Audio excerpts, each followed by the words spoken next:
Perkenalkan diri, nama Taruna Muda Robert Manurung, notar 24022020. Di sini saya akan menyampaikan beberapa hal mengenai aplikasi yang kita kenal yaitu software SPSS, yaitu Statistical Package for the Social Science. SPSS adalah software populer yang digunakan untuk analisis data statistik berbagai bidang seperti riset sosial, ekonomi, kesehatan, pendidikan, dan lain-lain. Aplikasi SPSS digunakan untuk mengelola data, mengelola analisis data statistik, menguji hipotesis, membuat grafik, dan menyajikan laporan statistik secara efisien. Kemudian ada beberapa fungsi pada aplikasi SPSS, yaitu yang pertama memasukkan data, mengatur data dalam bentuk tabel, kemudian melakukan analisis data deskriptif seperti median, modus, dan standar deviasi.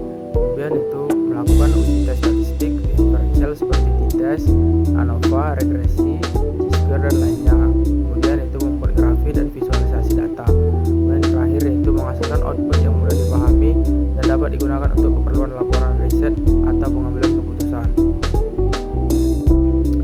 Kemudian yaitu ada beberapa kelebihan dari aplikasi SPSS. Yang pertama yaitu user friendly, memiliki antarmuka grafis yang mudah digunakan, memungkinkan pengguna tanpa latar belakang coding atau programming statistik yang mendalam bisa mengoperasikannya cukup dengan klik menu-menu yang tersedia. Kemudian itu komprehensif dan lengkap, menyediakan berbagai alat analisis statistik mulai dari statistik deskriptif, analisis lanjutan seperti regresi, ANOVA, analisis multivariat, dan lain-lain. Kemudian itu mendukung berbagai format data, dapat membaca dan mengelola data seperti data dari Excel, di base text, dan lainnya tanpa harus mengubah format data terlebih dahulu. Kemudian hasil output yang mudah diinterpretasikan. Output analisis disajikan dalam bentuk tabel dan grafik yang rapi terukur sehingga memudahkan membaca dalam menganalisis laporan hasil.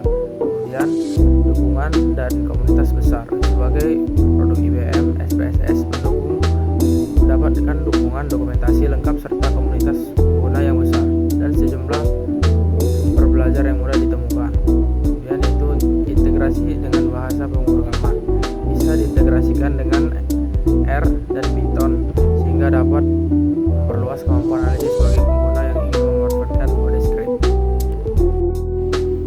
Itu adalah kekurangan dari aplikasi SPSS.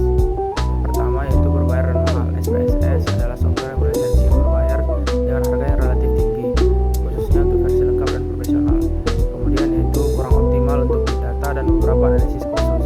Tidak ideal untuk mengolah data sangat besar atau analisis tertentu seperti deret waktu yang kompleks. Kemudian ketergantungan pada GUI. Meski mudah digunakan, ketergantungan antarmuka grafis membatasi fleksibilitas dibandingkan software statistik yang lainnya yang berbasis script seperti R atau Python. Perlu adaptasi versi baru. Versi SPSS sering mengalami pembaruan yang mengubah tampilan dan fitur sehingga pengguna menyesuaikan diri terkadang memerlukan pelatihan ulang. Kemudian itu penggunaan tetap perlu memahami statistik dasar.